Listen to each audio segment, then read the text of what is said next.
But the bottom line was, I've seen so many immigrant groups just in my short lifetime go from 1, 2, 3 generations already, where they've succeeded and their kids have succeeded, and there's multiple homes that are owned because immigrants get it.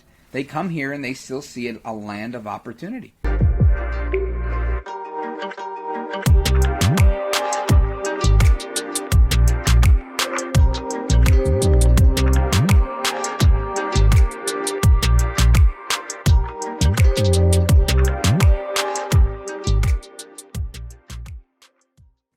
What is going on, everybody? Welcome back to my YouTube channel. I'm super excited to have this next guest with me. He is somebody whose content I also very much watch, and I kind of try and stay up to date with all of his stuff. I look at him as somebody who's a forerunner in this area, New York, New Jersey area, in particular with Latino conservatives. So from the This Is America podcast, please welcome Rich Valdes with an S. Thanks so much for being here, man. Thanks, brother. Good to be with you, Angel. What's up, everybody? So one of the things that we talked about prior to shooting was policing and stuff like that. I know there's a lot of things happening in the news cycle, and I'm sure you more than anyone know how frequently things change. What are the things that you're talking about right now that are kind of on the top of your head? Well, what's interesting is there's this big conversation about policing. You mentioned a little bit. I think one of the conversations around policing that needs to happen is or with any political topic, honestly, and policing is not necessarily a political topic, but it's become one. And it's that just because a cop does something that people may disagree with doesn't mean it's always wrong. But it also doesn't mean that every time a cop does something that it's never wrong. Right. And, like I saw a video a night or two ago of a 73-year-old woman with dementia who part of her daily routine was to go buy groceries at Walmart. She lived within walking distance of a Walmart. Mm-hmm. So she goes to the Walmart. She has dementia now, so she does this. And she went and she got her groceries and didn't pay. Oh, wow. So she's shoplifting. The store security caught her and like, ma'am, you didn't pay. She was like, oh, I'm so sorry. I forgot. I left my wallet home. Whatever. She's disoriented. Yeah. So she's walking back to her house. They didn't call the cops on her. Maybe they did. I don't know. I didn't see that part of the story, but it seemed that the cops approached her, and she was like, oh, I'm just going home now. And this young, very physically fit cop, literally because she just walked away, and she wasn't with it. Like, he was like, oh, where are you going? Yeah. And she was like, oh, I'm going home. And he, like, tackles her and grabs her arm and broke her arm, broke her, I think it was either her femur or something in her leg. Right. And it was just, how do you do that to an old lady that has dementia? Yeah, absolutely. And it was a total power trip. And I'm thinking to myself, look, and I'm not going to join the chorus of people that are going to sit there and go, she should have stopped, she just shouldn't have resisted, she should have just, no, hell no. I don't think that the government should have the level of power that they have sometimes. And they shouldn't be able to be, I'm going to use the word douchebags, to be a douchebag with impunity. I'm not saying that's the truth for every cop or for the government in general. I'm just saying you have situations. This is life, right? Some guests on your show, I'm sure, are really, really good. Some guests maybe not so good. That's how it works sometimes. So I think that's important to note. And we should never sit there and be like, I'm always with the cops or I'm always with the people. No, you should go on the side of what's right and good on each side of whatever situation it is, because we have to focus on what's right and good. And caveat, I went to the Essex County College Police Academy, the abbreviated one for volunteers. I did that, and I served with the Nutley Police Department for a number of years. My brothers have served NYPD and retired. So, law enforcement is something we really respect in my family. But if you're going to use your police power to tackle an old lady who's not really resisting, but she's walking away because she's clearly not well, I mean, come on. And it's not the first video I've seen. I saw another guy who was having like diabetic shock. And they're like, get out of the car, let me see your hands. And he couldn't walk. And, I think they shot the guy. So, I mean, it was just, it really, sometimes to say that we need better training, better home training, better police training, but I don't think that's across the board. I think by and large, cops do an amazing job every day. So again, I didn't necessarily want to talk about police, but I think I heard you mention policing, and I think that's something that's always in the news. It's interesting. the Blue Lives Matter kind of back the blue movement that's kind of very very well, I guess, supported on the right is very interesting to me because it kind of relies on, it's a very uniquely American thing, right? Like it relies heavily on the fact that we have a constitution, that we have individual rights, that we have essentially this whole law system worked out behind what's going on, or rather what happens after, let's say, the police interaction. Whereas like I'm noticing now with all the news that's happening with Colombia and with a lot of what happens in Latino America, like there isn't as much trust in the police because they don't have enough of an infrastructure when it comes to the Constitution and things like that to really Right. be able to say, hey, I wholeheartedly trust that officers are doing the right thing. Because I mean, you go to Mexico, you can bribe a cop easily, you can just and it's like a very everyday average thing, right? So to me, when I hear the Back to the Blue Lives Matter kind of talking points from people on the right, I think it's insulated in the fact that it's a very American idea. And as much as I love it, For sure. we have to kind of step back and take a look at it objectively and say, well, hey, we're all flawed, we're all human, we all have the capacity to do wrong, and that needs to be accounted for within the police, within the police as well. So I think that there is a place to really say, hey, we need some reform here, but we also need to increase funding in some of these places that are doing well, and we need to learn from those and provide help to the people that aren't doing as well. Do you see that same thing, or is that just me as far as the way policing is handled on, let's say, the right side of politics? Well, I think a number of issues have become politicized, and it's kind of like, oh, are you a Bernie Sanders person? You say this, then I'm going to say that. I think there's a whole lot of that goes on. But going back to some of the points you made about policing in general, I think, yeah, there's a lot of things that are uniquely American to the way we do things. There's a lot of things that are just unique to America in general, and that I think is part of what makes America great. I'm a Gen Xer, and prior to me, you've got, other people, baby boomers, etc. And, I look at how it was when I grew up as a kid, and cops were heroes. Not literally like, 9/11 hero. That's way before that. I'm talking about like cops were like, I'd see a cop and I'd get excited. Wow, it's a cop. It's a policeman. They were neighborhood staples. They knew the people in the community. They walked around. They made sure that people from other sections. I grew up in Brooklyn, right outside of Flatbush, and there were guys that it was a different world. Before the DWI became a big thing, if somebody got drunk, they'd usually take your car keys away and drop you off at your house. That was NYPD.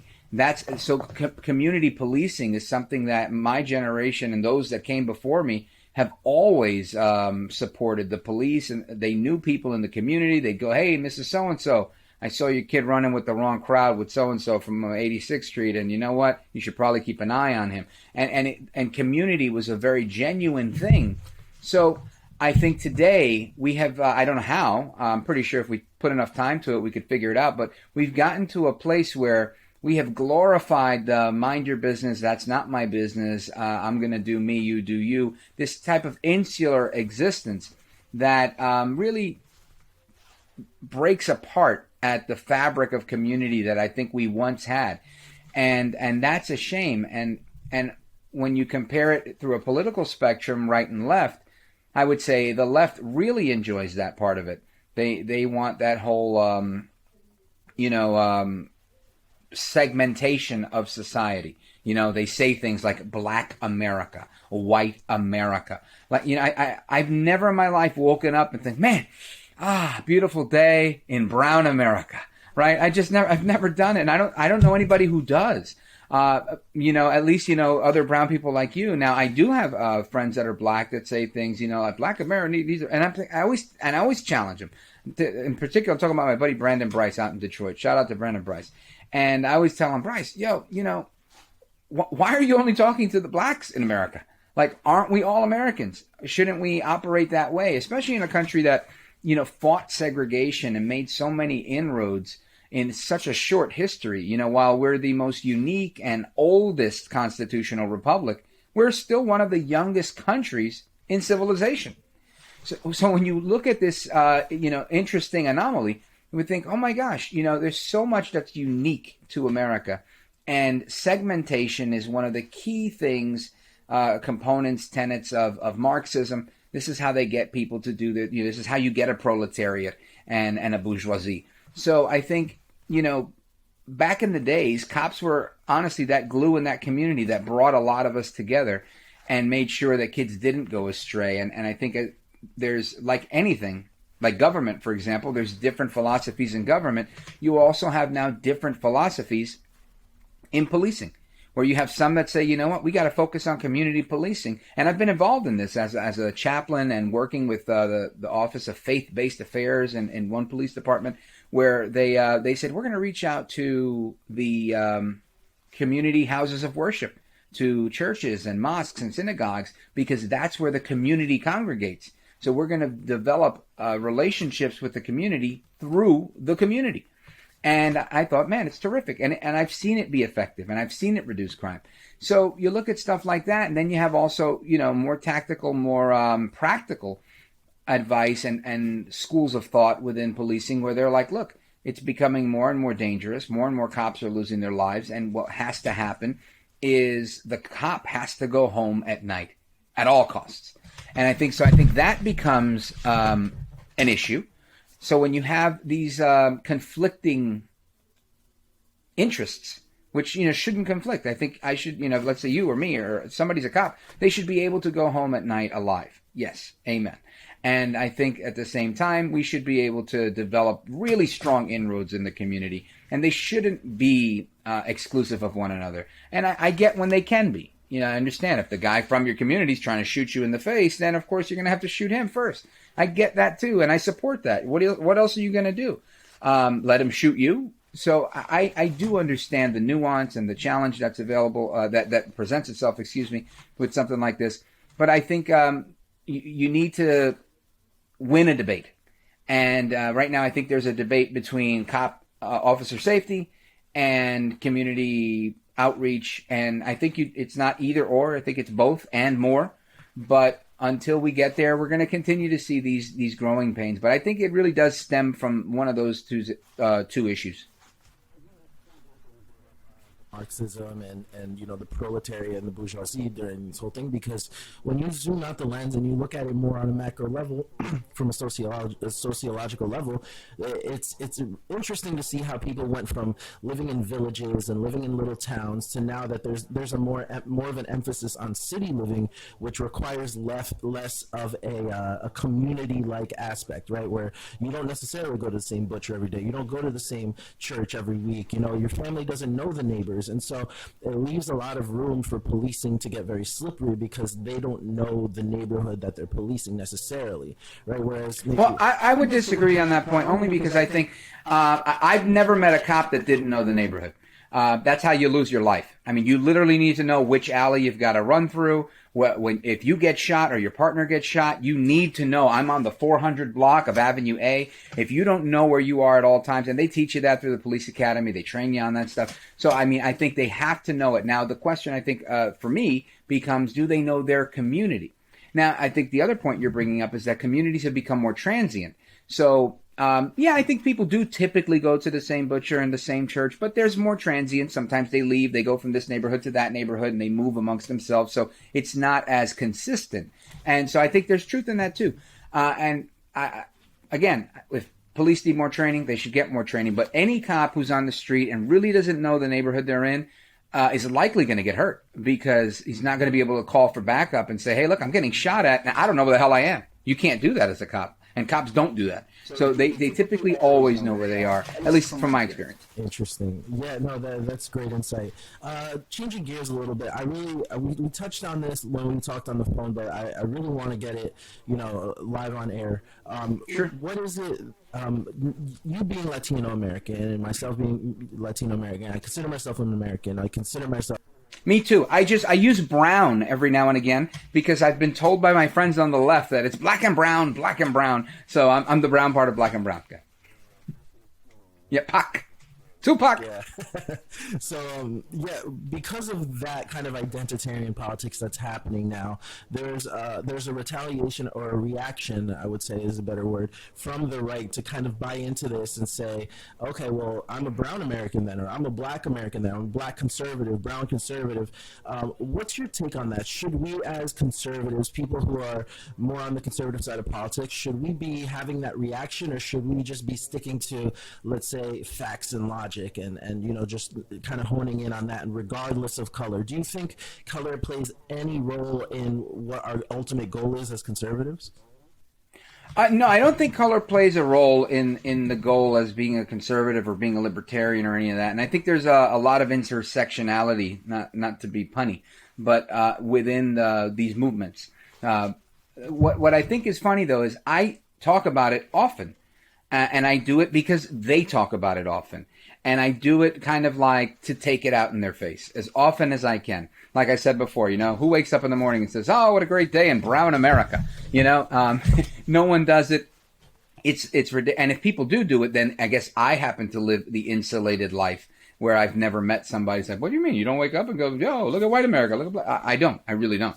And I don't shop that way on purpose. If I want to, I get a café con leche every day from a place called La Giraldia. It's a Cuban restaurant. I love it. It's in Bogota, New Jersey, and they're terrific. Now, I go there because they're terrific, and it's good because I like the café con leche.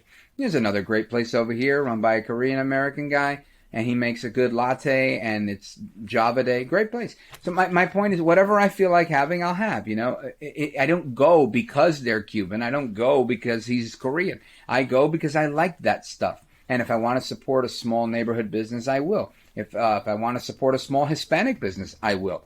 But it's not necessarily my goal. I go because I like café con leche. That's the overarching. To me, it's the free market and giving options. So I don't think we don't need to shy away from who we are and what we espouse and what we bring to the table and our nuance and our uniqueness. I don't think we need to hone in on it. But it's there's a few pieces to this, right? So I guess the first part is the question you asked was, do we need to do it as conservatives? No. Now, do we need to do it in terms of outreach?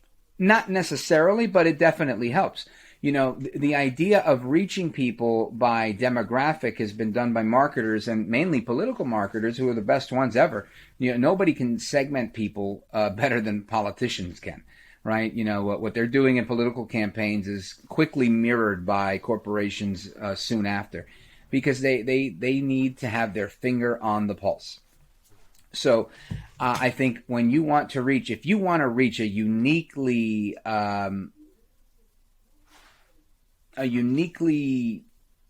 designed population, or a uniquely segmented population, let's just say you have a product.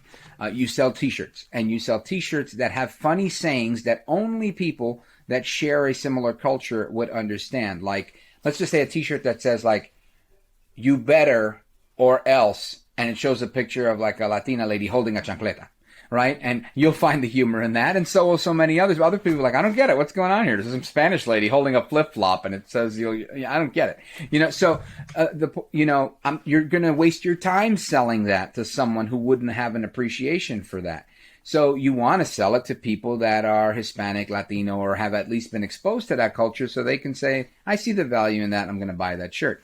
I think the same holds true in politics. Now, this is where the race hustling and race baiting comes into play, where the Democrats figured out 1,000,000 years ago, we can suppress one population of people and then continually pander to them.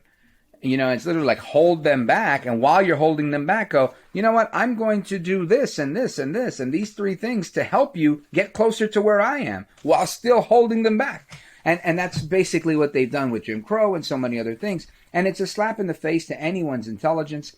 And I don't think intelligence is based on anybody's skin color. I think there's legacy that goes with education and income earning and wealth building and stuff like that. So I know it's a long and circuitous road that I'm taking to answer your question, but I feel that so when I get on my mic, I say, "Hey, it's Rich Valdes, your liberty-loving Latino amigo." I'm letting people know that, yes, I'm one of you, because there was tremendous growth in the 2020, 2018, 2019 of a lot of Hispanics saying, you know what? I don't like this thing that I've been doing forever. Or guys like you that are like, I've never done this before. You know, I could care less about politics. There's so many things in my life that matter way more than who's in the White House. But yet people, because of Trump and the gravitas that he had and his ability to push back on the false narrative coming out of the media, that they said, you know what, this guy makes sense. I'm with this guy. It's okay to push back. It's okay to be in their face. You don't have to get punched in the face every day and then respond by saying, why are you punching me in the face? Because that's what Republicans and conservatives have done forever.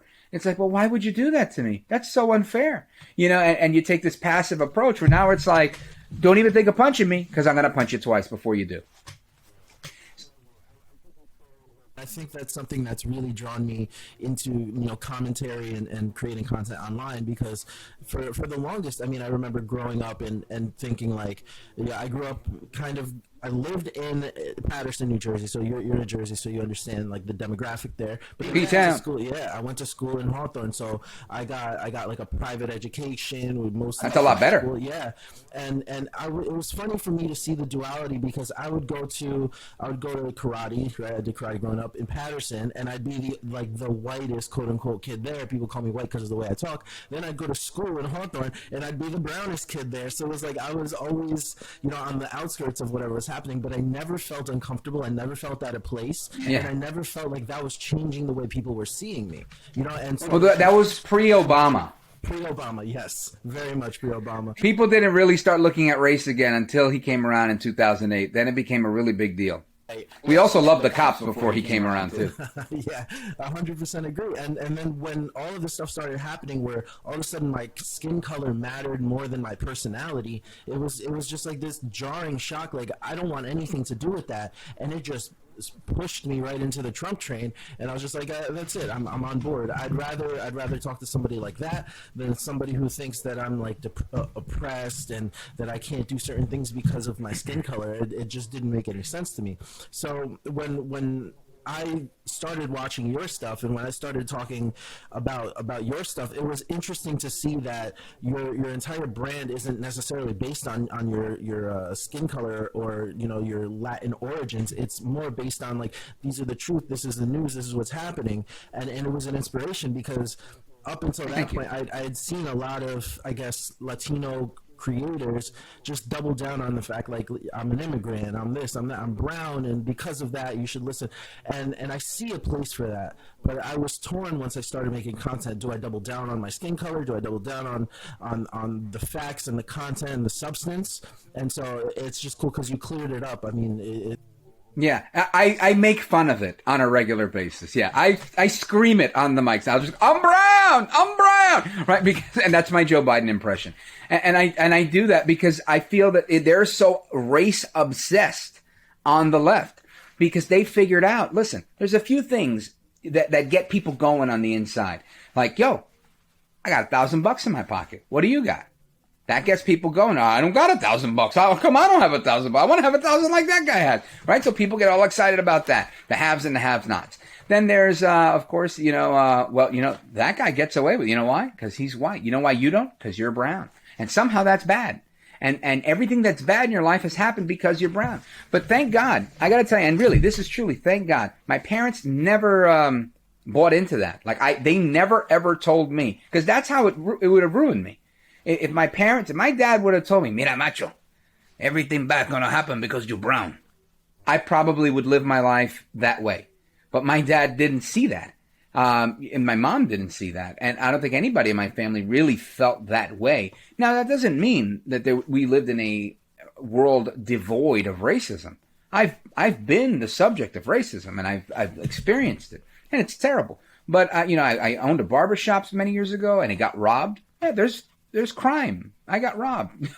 These things happen. It's the distinction between systemic racism and an individual being racist, right? Like Yes. I've experienced people judging me on the color of my skin. I would beg to call that prejudice before I'd call that racism, because once they got to know me, they switched up a little bit, so they were just prejudging me. But no, I totally agree, and I think parenting plays such a big role, like you said. Like growing up, my mom almost once I got to a certain age, she refused to talk to me in Spanish so that I wouldn't develop an accent, because she wanted me to assimilate into American culture regularly and be able to have friends and all that. And I mean, whether that was the right decision or not is kind of up in the air, but it benefited me in the long run, because it got me more involved in learning about vocabulary, learning about philosophy and all these things, because I could just understand the language easier.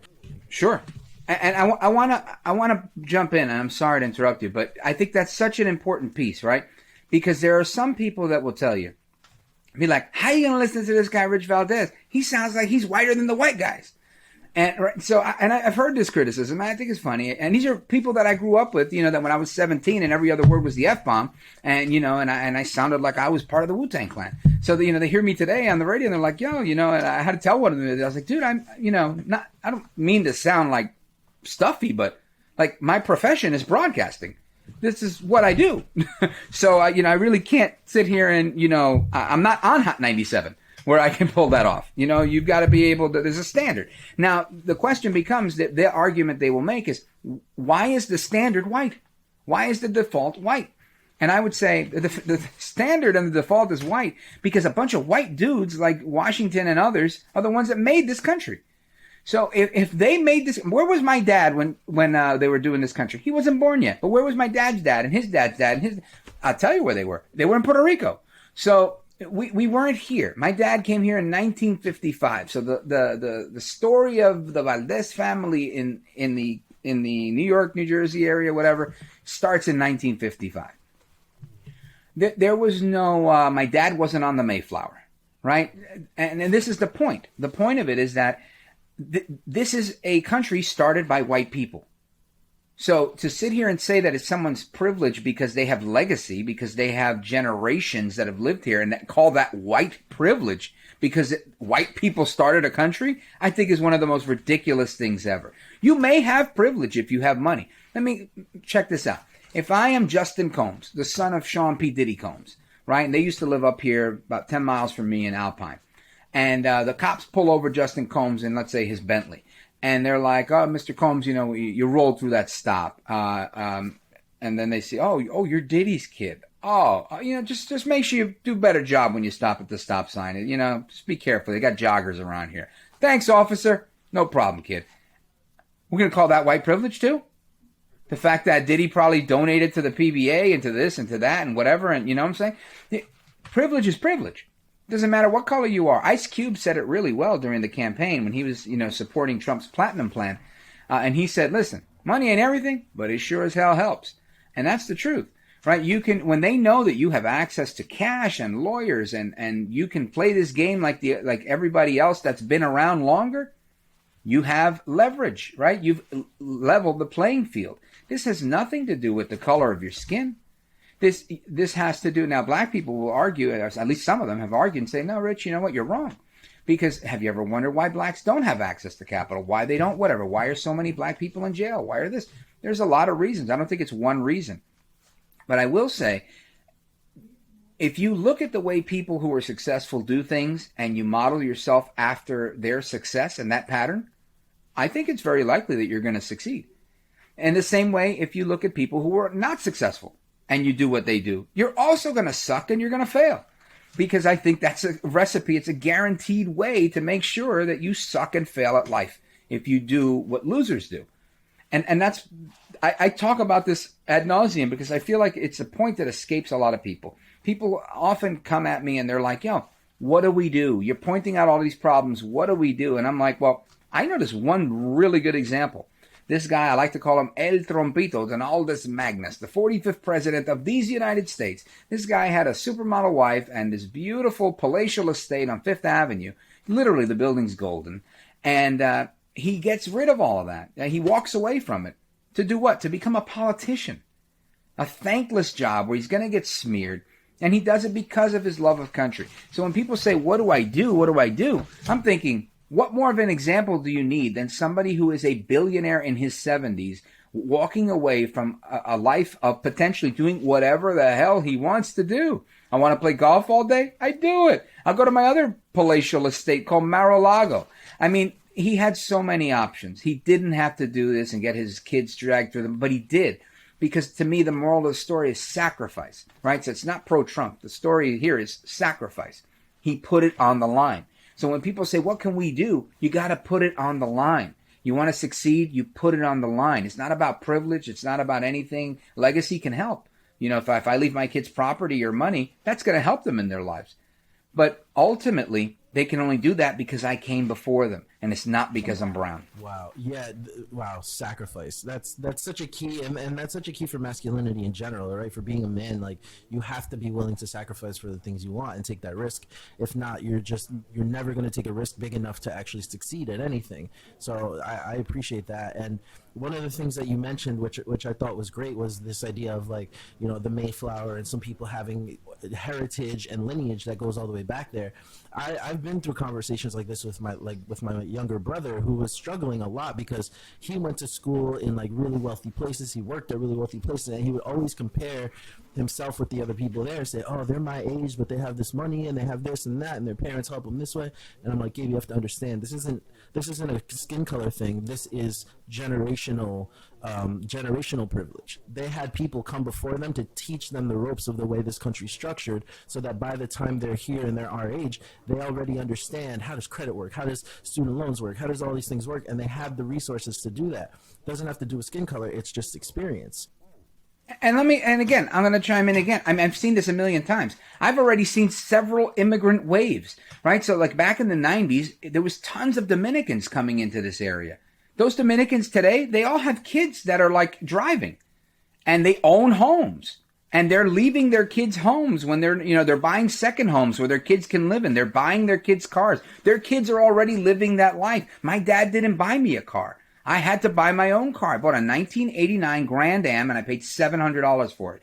And I did that, and I had to insure it. He did give me, he put it on his insurance because I couldn't afford it. But my point, and again, I guess that was brown privilege again, because my dad put me on his insurance.